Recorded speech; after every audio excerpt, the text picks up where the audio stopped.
El diumenge de 9 de desembre es va celebrar una jornada de ciclocròs en el bell llit del riu Túria a València. La climatologia del dia va completar el bon condicionament d'aquesta prova. Està el pis humit, una miqueta de fang, però no molesta per córrer en bicicleta i el temps és espectacular per a la pràctica del ciclocròs. Pareix un circuit en l'oratge pensat per a la pràctica d'aquest espectacular esport que és el ciclocròs. Per tant, jo crec que la valoració és molt positiva. Durant tot el matí es van realitzar les carreres en les diferents categories, en les que els protagonistes van destacar la qualitat del circuit. Un circuit molt llarg, molt ràpid, de normal tenen entre 3 km i 2 i este era 2.700, quasi 3, rossant el màxim, amb moltes dificultats com pot ser el fang, obstacles, tenia també unes petites escaleres a la part alta del circuit.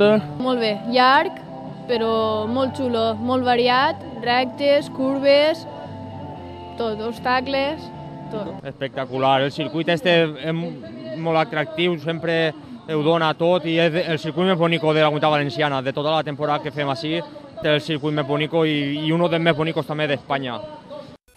Finalment, la prova reina en la categoria élite tancà la jornada amb corredors vinguts de diverses comunitats autònomes i internacionals, com el belga Tom van den Bos, que va ser el guanyador, el basc Unai Lluç el segon i el valencià Daniel Guerrero el tercer classificat.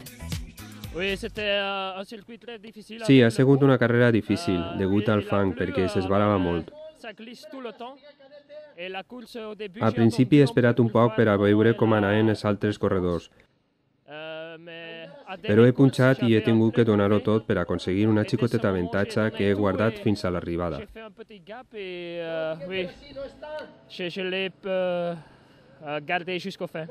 En el fanguet este jo no estic acostumbrat a córrer així en el terreny que s'esbara molt i anava un poc perdut, però fijant-me en el que feia el basco Unai Lluç i darrere d'ell me definia prou bé. Hem entrat en el pòdium, un resultat molt important per mi, no m'ho imaginava mai i bé, molt content.